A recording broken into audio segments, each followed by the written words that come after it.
Esse é o CB em Foco, um canal de comunicação da Universidade de Castelo Branco e de entrevistas com Elza Calazans.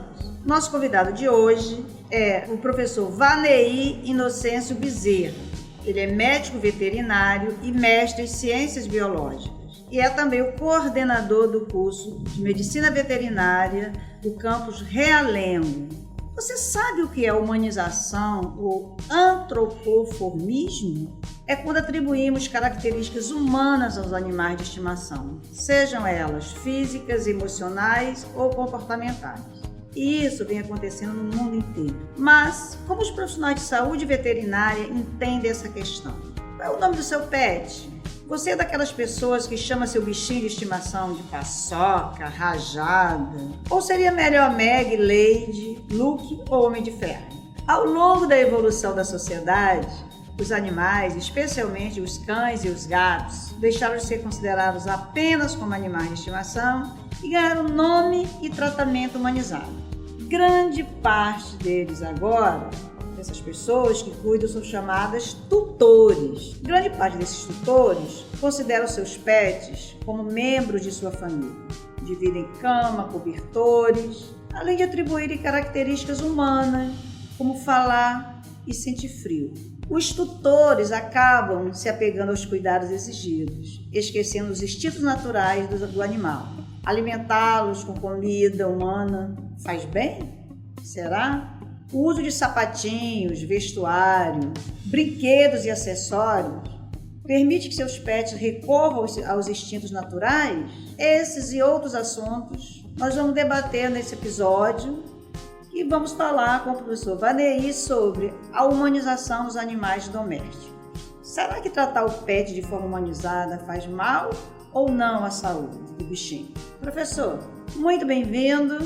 Eu gostaria que você começasse falando sobre essa questão. Primeiro, o senhor tem pets? Quantos? Como o senhor trata esses pets? Para a gente poder entender melhor essa questão. Olá, meu povo, amigos da Castelo Branco. Um prazer estar aqui mais uma vez com a equipe, né, de marketing, de comunicação da universidade. Bem, é uma grande realidade hoje e nós falamos que a domesticação dos animais ele é um processo que inclui, inclusive, né, as questões biológicas. A gente diz hoje que os gatos ainda estão em domesticação comparado com os cães. Os cães eles já são domesticados desde a era glacial, os cães já convivem, tanto que os cães biologicamente são chamados de canis familiares. Eles já têm a convivência e muitas adaptações e necessidades já com o ambiente familiar.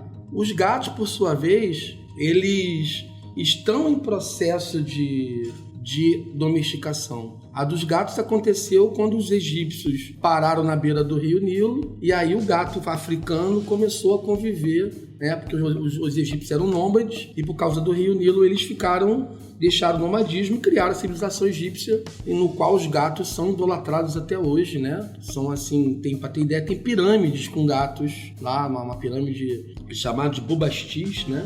Essa pirâmide ela tem gatos datados, coisas de 8 mil anos atrás.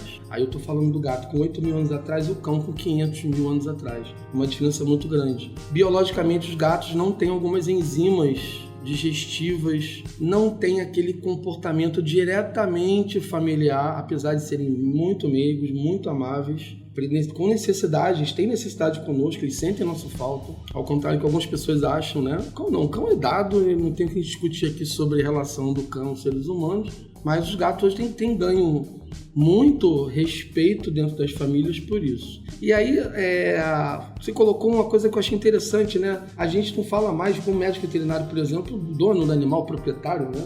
E pra ser sincero, até o tutor a gente não usa mais assim, entre aspas, a gente chama de pai e de mãe. Pai de pet, mãe de pet. Eu gosto que eu sou pai. As pessoas usam muito na internet essa. Eu sou mãe de pet, bota a cara. Sou mãe, sou pai de pet. Você tem filho? Não. Tenho, mas eu sou mãe de pet. O animal tem um filhote, ele chama de meu neto.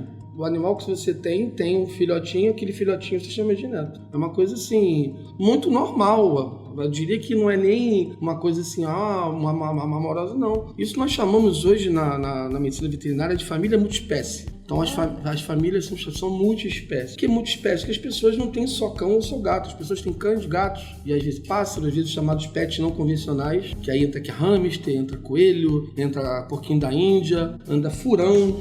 Eu tenho uma aluna de veterinária que ela tem um furão chamado branquelo, né? Espero que ela esteja ouvindo aqui, que é uma coisa maravilhosa. Ela posta lá os vídeos lá dele, ele tá aprontando, né? E tudo que você falou, com roupa, corrinho de Papai Noel, tudo isso. Uma coisa importante que é um foco aqui do nosso podcast é a questão do se faz bem ou faz mal aos animais, né? Vamos pensar nisso, que não seja uma coisa muito egocêntrica nossa de pegar os animais e trazer pra gente. Eu acho que o maior exemplo que nós temos para isso é a dicotomia que eu vou colocar aqui. Em relação aos cães, como eu disse, eles já se familiarizaram ao longo desse 500 mil de anos aí com a espécie humana. Os gatos estão em processo de domesticação, como eu disse. E aí o gato ensina muito e mostra muito o ser humano aonde a gente pode feri-los. A gente tem que respeitar a individualidade, o instinto do animal, né? Por exemplo, os cães precisam passear, precisam brincar. Então, assim, você não leva seu filho para passear? Você não sabe que tu precisa brincar com ele? O cão precisa. Ele precisa todo dia dar a voltinha dele, fazer isso por bem-estar psicológico, mental. Aí existem doenças que os animais desenvolvem por causa de saúde mental. Isso é uma coisa muito comum hoje na medicina veterinária.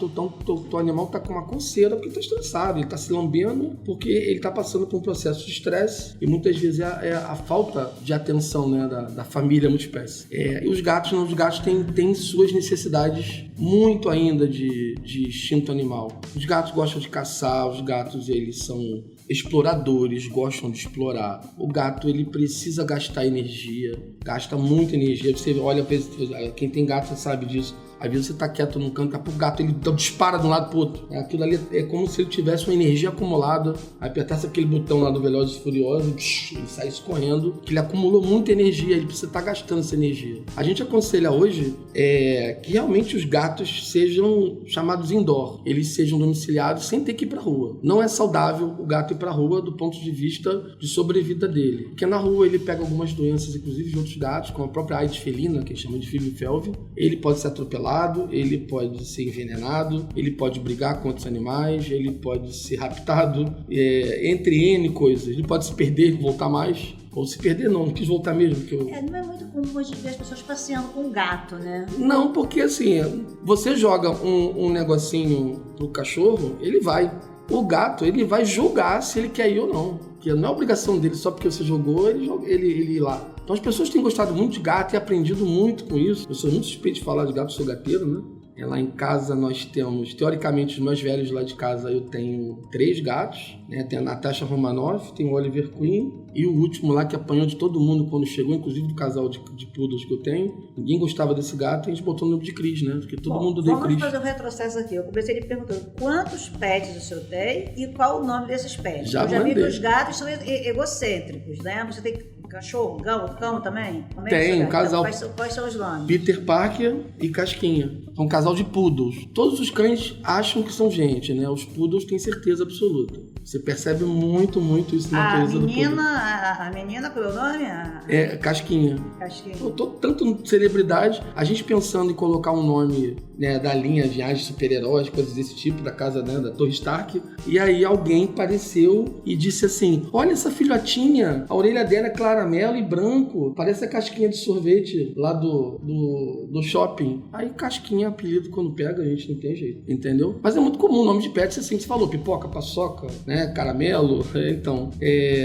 E nomes como Maria Joana, Maria Filomena, Camila, como é que é? A Carolina, Luciana Carolina. A gente já tem Luciana Carolina. Aí eu falo assim, Jesus. Então, a outra coisa que eu acho importante. E os pets? E os gatos? Quais são os nomes? Os gatos tá de casa. Meus 3, eu tenho 2 filhos, cada um tem um gato, né? Parece até piada de cada gato, tem um canto, né? Aquelas coisinhas. O meu filho tem um gato chamado Frodo e o meu filho mais novo tem uma gatinha doida da cabeça, chamada Valentina, eu chamo ela de Ratinha. Quando ela cresceu, Ratazana, né? Aí a gente tem lá, tem essas coisas maravilhosas que eu vou ser sincero a vocês, já que a questão é falar da humanização, é a família. Eu saio de casa sentindo falta de ver meus filhos e ver meus outros filhos peludos. Seus netos? E os netos, né? Eu também tenho neto lá. Eu tenho neto, entendeu? Então, mas neto humano ou neto de pet? Tenho neto pet, neto humano ainda não tenho.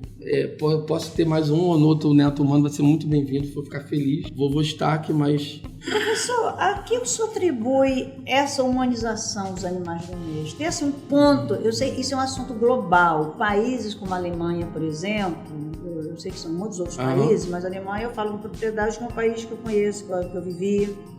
Há 30 anos passados, isso era uma realidade na Alemanha. Os alemães têm muito mais cães, filhos. Tanto que há um incentivo do governo para quem vai ter filhos. Mas essa tendência da humanização dos animais é global. Qual o momento que no Brasil o senhor percebeu isso e o que o senhor atribui a essa humanização?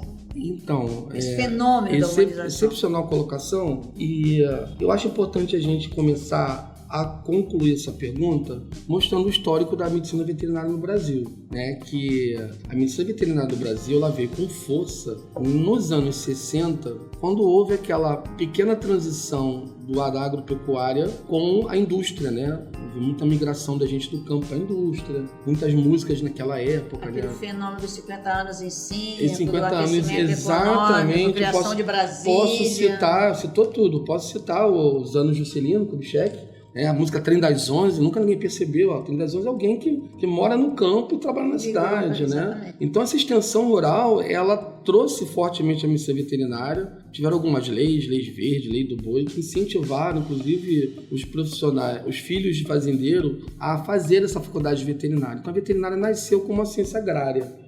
Você pegar várias classificações no MEC, até não tão recentes, né? Não tão antigas, perdão, você vai ver que ela foi classificada como ciência agrária. E aí hoje a gente enxerga a medicina veterinária como a ciência da saúde.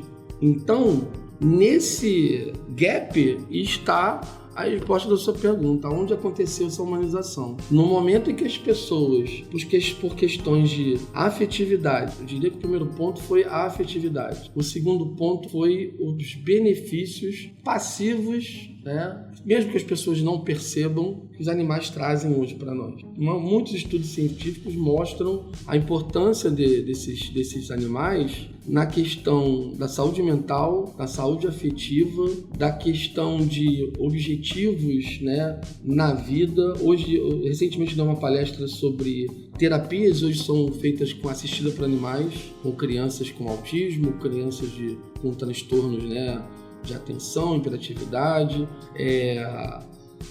os cavalos sendo utilizados como apoio à locomoção, ao equilíbrio, cães no apoio à depressão. Tem estudos que mostram que a saúde cardiovascular ela é muito mais saudável, né? Muito mais, com menos riscos à saúde em pessoas que têm um ou mais pets em casa. Então, essa humanização, e eu diria que ela se deve muito a tudo isso. Eu sou um exemplo disso. Em 2019 eu tive um processo de saúde mental importante e eu coloco que a minha superação ali no tratamento que eu fiz, devo muito àqueles meus 5 filhos lá, que estão lá, o Peter Parker e companhia. Devo muito mesmo, muito. E aí, isso a gente costuma dizer, isso aí é uma via de mão dupla, vai e volta. Então, a atenção que eles dão para nós, também nós temos que dar para eles. Aí vão entrar os cuidados médicos, vão entrar os cuidados da atenção à saúde mental deles, à saúde comportamental. Você vai colocar um gato que não vai para a rua porque é risco. Mas, e aí? O gato é explorador? Ele tem a necessidade dele. Você tem que criar um ambiente em casa, uma prateleira, colocar ele para ficar na janela, telar a casa, brincar com ele. Existem brinquedos hoje que estimulam esse instinto de caça. O senhor acha que a humanização afeta a espécie, por exemplo, do gato?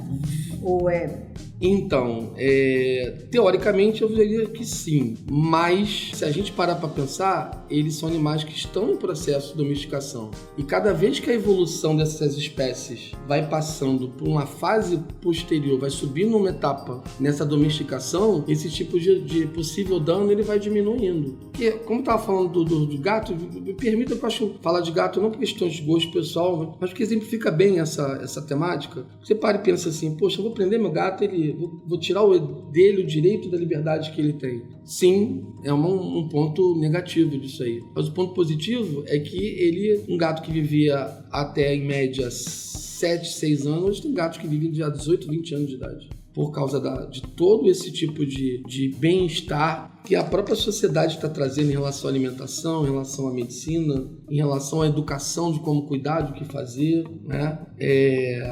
Tem aumentado essa expectativa de vida dos animais e, como eu disse, já que o animal perde a liberdade de ir para a rua, você tem que trazer a liberdade para ele dentro da sua casa, fechada. Então, criar lugar para ele pular, criar lugar para ele fazer as coisas ali de madrugada. De madrugada, o gato liga o modo, né? Jaguatirica, né? Enlouquece. Então, ele tem que a casa tem que estar adaptada a isso. É como, por exemplo, o animal num zoológico, né? Você diz assim, você coloca o animal num zoológico, ele está tirando do ambiente natural. Ah, tem impacto isso? Claro que tem. O que nós podemos fazer, já que existe uma filosofia em cima da importância do que é um zoológico para a educação ambiental, para as pessoas conhecerem animais e etc, etc, esses animais eles precisam de um enriquecimento ambiental. O local deles tem que ser o menos impactante possível, apesar disso parecer muito difícil.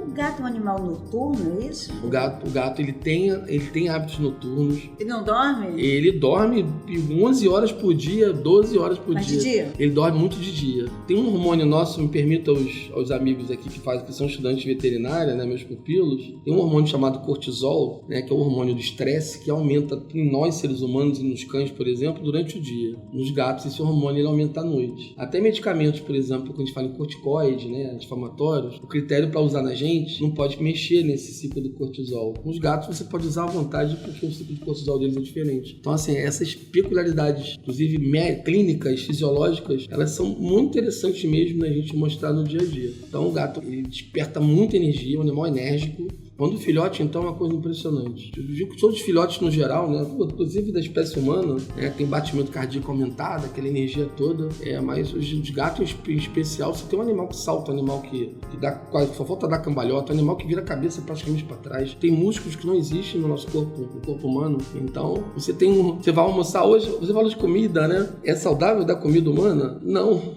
Tem as pessoas que têm hoje a questão da alimentação natural, mas essa linha de pesquisadores de alimentação natural, existe uma proposta científica, né, se dosando a quantidade das substâncias que podem. Como eu disse, na nossa saliva a gente tem uma enzima que degrada o amido do arroz, do pão. Os animais não têm essa enzima chamada amilase salivar. Eles só têm essa amilase no pâncreas, porque, se lembrar, eles são classificados como carnívoros. Mas mesmo sendo carnívoros, precisam de glicose. E a glicose contém esses carboidratos. Agora, professor, tem uma questão interessante, bem popular. E eu vou te fazer essa pergunta, professor, além de ser um especialista, né, da área, o senhor é pai de pet. A gente usa essa expressão que tá que nem cão e gato, né? Cão e gato. Como é que eu convivo, então, essa humanização? Como é que eu convivo do cão com o gato na mesma casa? Essa teoria não existe? Tá feito cão e gato? Eles convivem harmoniosamente? Como é que é isso? Excelente pergunta.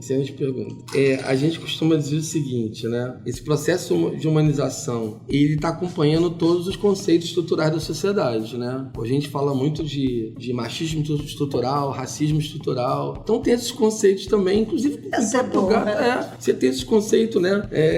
O conceito de pet estrutural tem. Você antigamente criava o cachorro fora de casa. O cachorro hoje é criado, como você falou, dorme contigo, não é isso? Você chamava o cachorro de sou seu dono, hoje é meu filho. Os cães antigamente corriam atrás de gatos, eles apanham dos gatos, não é isso? Os gatos hoje que batem nos cães, não é? Os gatos antigamente, você falava assim, vou botar o gato, vai acabar com todos os ratos do mundo. Cara, tem gente que tem gato e não acaba não, mas era certo, tem muitas lojas que botam gato, você viu, gato de mercearia. Por que o cara bota o gato na mercearia? Porque ele gosta de gato? Não.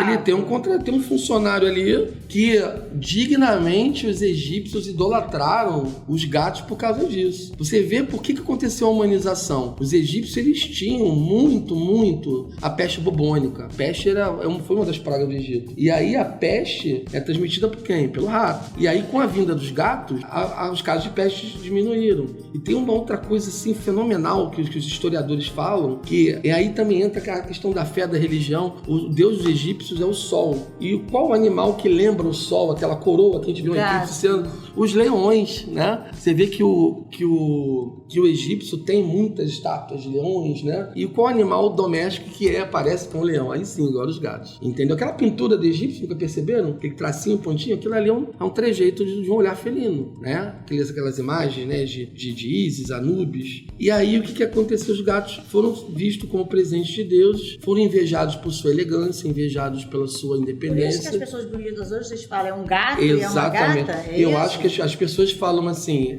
as pessoas falam assim, um gato, né? Como cão e gato, porque os cães e gatos brigavam e a própria mídia mostrava muito isso. A mídia mostrou muito, né? Gato e rato, cão e gato, né? Os desenhos característicos, né? Do Tom e Jerry. Cão e gato hoje convivem como irmãos. Agora, é claro, você tem um animal de uma raça que é um pouco mais agressiva, e a raça agressiva não é porque o animal é agressivo, é porque a criação dele pode ter levado a isso, né? Você tem Pitbull, que é o maior bobalhão da casa, que o Pincher bate nele. Pincher bate nele. O Pincher que é o peixinho da casa. E, no entanto, você tem Pitbull que aparece na televisão, que faz essas tragédias que a gente vê, mas o que fica na nossa mente é que o Pitbull é um animal. Como a mídia colocou pra gente que o tubarão é sempre assassino. Tem gente que tem medo de cair dentro do mar porque acha que o tubarão vai comer o pé. Ué, não vai? Não, a maior parte dos tubarões não são assassinos. Algumas espécies. O senhor tem coragem de mergulhar em Boa Viagem? Não, aí porque lá tem tubarões assassinos. O senhor mergulha em Boa Viagem, mas tem gente que vai mergulhar em Angra dos Reis, no pocinho lá, vai mergulhar na Ilha Grande, não. E tem tubarão aí. A mídia fez muito essas coisas. Por exemplo, que aí eu vou dizer pra vocês, quem estiver escutando aí, tenta lembrar. Qual é o nome do gato da Cinderela? Lúcifer? Qual é o nome do gato do Gargamel? Cruel? Qual é sempre o animal de estimação de uma bruxa ou de um vilão? Um gato. Qual é o nome do gato da famosa Dona Clotilde, bruxa do 71? Satanás. Isso bota um chip na nossa cabeça, colocou em muitas pessoas. O gato sempre foi associado à vilania. A bruxaria. Gato, como é que é? O gato gosta da casa, não gosta do dono. Eu não gosto de gato preto, por exemplo. A suspeição do gato preto. O gato é traiçoeiro, Jesus amado. Se essas pessoas tiveram convívio de um dia com o gato, elas vão conhecer um dos seres mais extraterrestres. Quase que você falou um ser humano. É um ser, eu diria que se eu colocar que o gato é um ser humano, eu estaria ofendendo o gato. A gente tem muito a aprender com o gato. Muito, eu aprendi muito. Aprendi a ter empatia, aprendi a respeitar o tempo das pessoas. Não, por acaso o senhor escolheu a veterinária e a veterinária escolheu, né? Exatamente, é um legado maravilhoso. É muito agradável você atender os animais, obviamente que quando estão bem, né? É divino, né? É tão encantador por isso, né? E o que acontece? A gente coloca essa questão da empatia, isso mudou muito. Porque as pessoas falam assim, não, o cão já deu o seu coração. Sim, todo mundo acha o cão maravilhoso. Eu prefiro gato ou cachorro, eu gosto de cachorro. Mas eu duvido de todos que estão ouvindo aí agora, e aos presentes aqui, que se os gatos ou os cães fossem seres humanos, vocês não teriam como parceiro os cães. Vocês escolheriam os gatos. Muito boa reflexão. Agora, professor, voltando ao nosso foco aqui, a questão desses acessórios, né? Realmente, não só a humanização no tratamento, no calor, na companhia, mas o cão que usa roupinha, o cão que tem fantasia de carnaval, o cão que tem carrinho de bebê, o cão que tem lacinho, isso faz bem ou faz mal? Excelente. Tem que respeitar o que o animal quer. Mas a gente vai saber se o animal gosta de rosa, de azul, exatamente. Como é que Por exemplo, isso? Os animais hoje dão muito essa resposta. Vou dar um exemplo lá em casa da duplinha dos poodles, Peter e Casquinha. Eu comprei a camisa do Homem-Aranha pra dar pro Peter, botei a camisetinha do Homem-Aranha nele, Peter Parker. Ele fica o dia inteiro. A Casquinha não fica um minuto com a camisa botando, ela tira. Mas qual a camisa você coloca nela? Ela tira, né? Coloca a camisa do Homem-Aranha também, Não, né? eu coloquei uma da Marvel, coloquei da Capitã Marvel nela. Eu não tinha algo que botei Capitã Marvel. Só que eu achei. Aí, eu não botei da Mulher Maravilha, porque são de universos diferentes, os nerds que estão ouvindo sabem o que eu tô falando. Então, o que acontece? Eu vi uma vez num programa da Discovery que é sensacional, chamado Meu Gato Endiabrado, olha o nome. É de um gateiro famoso, né? Ele é um psicólogo, trabalha com comportamento de gatos, né? Ele vai na casa das pessoas. Nós temos no Rio de Janeiro vários. Vou dar um beijo aí pro meu grande mestre gateiro, do Carlos Gabriel. O pessoal faz um casamento de gato. Aí a cena que você vê é o gato vestido de noivo, aí a gatinha lá vestida de noiva, e o pessoal cantando assim, a marcha nupcial. Miau, miau, miau, miau. Jesus amado, você olha pra cara dos bichos, eles estão com aquela cara... Assustado.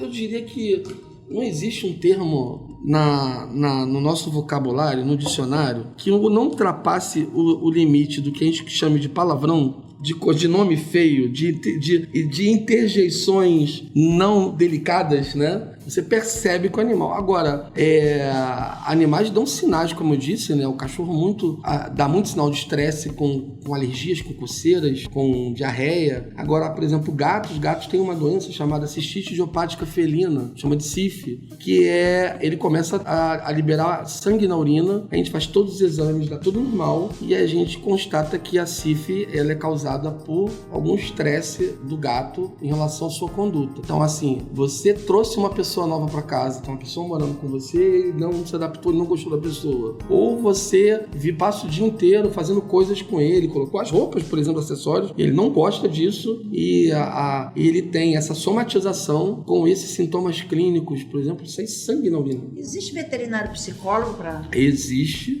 tá? Você tem uma ciência chamada etologia, que é pouco usado esse nome, mas muitos profissionais da veterinária hoje, até alguns biólogos, estão indo para esse ramo de comportamento. Ao ponto de entrar na casa da pessoa e entender porque os bichos não estão tão doentes, ou porque os bichos estão se matando, porque eles estão brigando, porque eles estão agressivos. A agressividade tem a ver com isso. Então, assim, às vezes a posição da caixa de areia na casa da pessoa está errada. A pessoa tem 3 gatos, tem uma caixa de areia. A conta é uma caixa de areia mais um para cada gato. Você tem 3 gatos em casa, são 4 caixas de areia, né? Tem gente que bota, por exemplo, a caixa de areia do lado da máquina de lavar. Aí o gato não gosta de ir ali porque a máquina faz barulho quando tá batendo. Então essas coisas, o tutor, pai, proprietário, mãe, seja o que for chamado hoje, acho que proprietário é o menos adequado por questões da mão dupla que a gente falou, saber bem ler bem o que o seu animal precisa. Já que a gente tá falando de humanização, eles precisam de nós. Já que a gente os humanizou e hoje está humanizando cada vez mais, que a gente tenha condutas que a gente faria com nossos próprios filhos humanos, assim falando. Você, às vezes, tem coisas reversas, assim, né? Você, o meu menino, assim, come pizza todo dia. Aí, quando ele vai dar pizza pro cachorro, não pode dar pizza pro cachorro. Mas peraí, você tá dando pro seu filho ou não tá dando pro cachorro? Às vezes acontece muito isso, né? Eu me lembro muito bem, essa não é da geração de muitos aqui presentes, inclusive, uma música de um cantor chamado Eduardo Zé, que ele fez uma música chamada Trate Seu Cachorro como se fosse uma criança pobre, não é? Eu lembro. Então, troque seu cachorro por uma criança pobre. E aí, isso foi anos 80, né? Meados dos anos 80, não, início dos anos 80. Início dos anos 80. 40 anos que nós estamos falando aí de diferença. Mas hoje tem cães... E mudou totalmente isso. Exatamente. Os cães são mais... Existem cães muito mais... tratado de uma forma muito superior a muitas crianças. Muito superior. Inclusive as raças, né? Acho que ele se antecipou, né? As raças. Você tinha nos anos 80, que as pessoas tinham cão-tem. Tinha um pastor alemão, tinha um Doberman. Tinha uma raça dos pequenos que era o piquinês, que ele tinha um problema na idade, quando ficava idoso. A glândula anal dele tinha um odor insuportável. Então são raças que foram... Isso mesmo, nunca ouvi falar essa palavra piquinês. Foi extinta? Não é que é extinta, né? Por exemplo, os seres humanos fazem hoje uma coisa muito ruim para os animais, acho que muito pertinente falar sobre isso hoje, é a criação dessas raças de cães. Criação, tá, gente? Tô falando criação, tá? Criação mesmo. Quem cria como negócio. Porque foi a gente que criou, não foi Deus, não foi a natureza. Você pega um Bull Terrier de alguns anos atrás, pode até pesquisar na internet isso, você vê que ele tinha uma carinha. A cara dele hoje é totalmente diferente. O Bull Terrier, ele hoje tem uma carinha que parece um animal extraterrestre. Porque apareceu um Bull Terrier com essa anomalia, e às vezes a anomalia apareceu em mais de um filhote. Aí, olha que legal, eles pegaram, cruzaram com os próprios irmãos, fizeram consanguinidade, que você a dominância do gene, ela é permanecida com a consanguinidade. Aí começaram a fazer isso com outros animais. Hoje você tem no mercado, isso aí você tem aqueles cães de focinho achatado, né, o bulldog francês, o pug. Esses animais são cheios de problemas médicos. Eles não eram pra ter aquilo ali. Eu tenho pena, gente. Você chega perto de um cachorrinho, ele tá latindo. Você chega perto de um pug, ele fica... Eu falei, Jesus, cara, tá incorporando Satanás, não é possível. Entendeu? Ele tem dificuldade respiratória e pensa em todas as doenças genéticas cardíacas, pulmonares, que tem o gene dominante quando você cruzou animais consanguíneos. Você permaneceu esse gene de doença genética. Então são animais que têm muitas complicações. Mas a gente usa essas técnicas de combinação genética para melhorar a qualidade de uma carne bovina, né?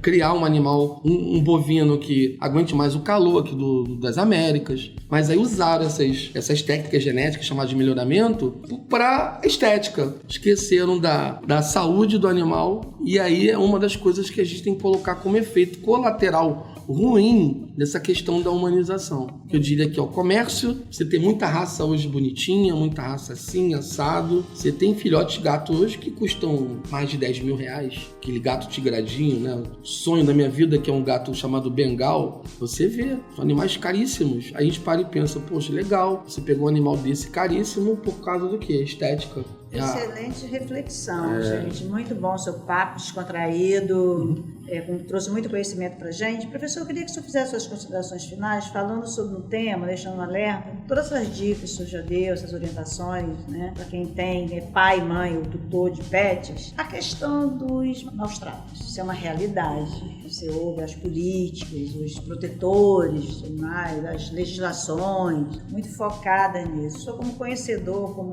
pai, avô de pets, e acima de tudo como veterinário qualificado, queria que o senhor me falasse primeiro esses cuidados, dessas dicas, como é que o senhor vê essa questão hoje, os maus tratos? Então, a primeira coisa que o bem-estar animal hoje não é uma recomendação, não é um protocolo, não é uma dica, é lei. O animal tem algumas necessidades hoje consideradas por lei. Tem direito de estar bem, tem direito de ser alimentado, tem direito de não estar doente. Isso é um direito deles, e como eles são incapazes de se cuidarem sozinhos em determinadas situações, nós somos diretamente responsáveis por isso. Então, por exemplo, se eu omitir um animal doente, isso é crime. O que foi falar em maus tratos? A gente só imagina o quê? Algum perturbado agredindo um animal, né? Mas o simples fato de você não alimentar um animal que você vê que ele não tem necessidade, isso é hoje considerado um maus trato. Então, por exemplo, você tem um cachorro na sua loja lá, ele tá sempre lá. Se aquele animal estiver desnutrido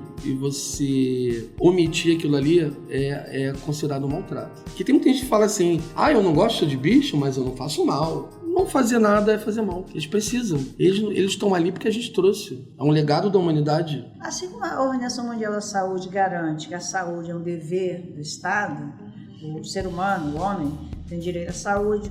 Os animais também estão incluídos hoje nessa...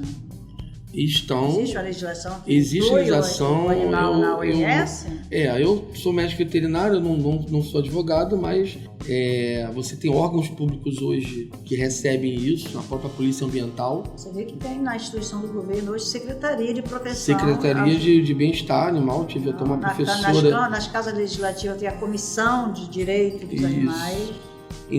Tem a profissão de direito animal. Eu participei de alguns programas na Rádio Record, um programa chamado Onda Animal, e o âncora era um advogado, um grande lutador, Dr. Reinaldo Veloso. Um abraço aí, vou mandar o link depois para você ouvir aí. Ele é um grande defensor da causa animal, E assim, ele pode ali em cima, ele vai em cima das ONGs, ele vai em cima dos protetores, ele vai em cima de todos os locais que realmente tem os animais necessitando. Eu gostaria que cada vez mais que a população, desculpe o Stark político agora, mas a própria saga dos Vingadores teve a Guerra Civil, né? Onde você teve a divisão das coisas, mas o Brasil não pode ser um país dividido politicamente. O Brasil tem que ser o governo a favor do povo. E que a causa animal precisa muito, mas muito. Nós precisamos de hospitais públicos, nós precisamos de veterinários concursados no serviço público, porque se a gente está falando sobre humanização e fala que nossos animais são nossos filhos, a gente precisa do apoio do Estado. Muito bem, excelente dica. O professor já está convidado para voltar novamente. Que pena que acabou. Que pena que acabou, mas tem mais. Foi muito bacana conversar com o senhor. Muito obrigada mais uma vez. Essa participação, falar desse tema tão prazeroso, tão humano e tão necessário para a sociedade e para nós todos. Este foi o CB em Foco, podcast exclusivo da Universidade de Castelo Branco, disponível na sua plataforma de áudio preferida. Esse episódio contou com a participação de roteiro e produção de Ana Carolina Almeida e direção e edição de áudio de Bruno Silento. Muito obrigada e até o próximo episódio.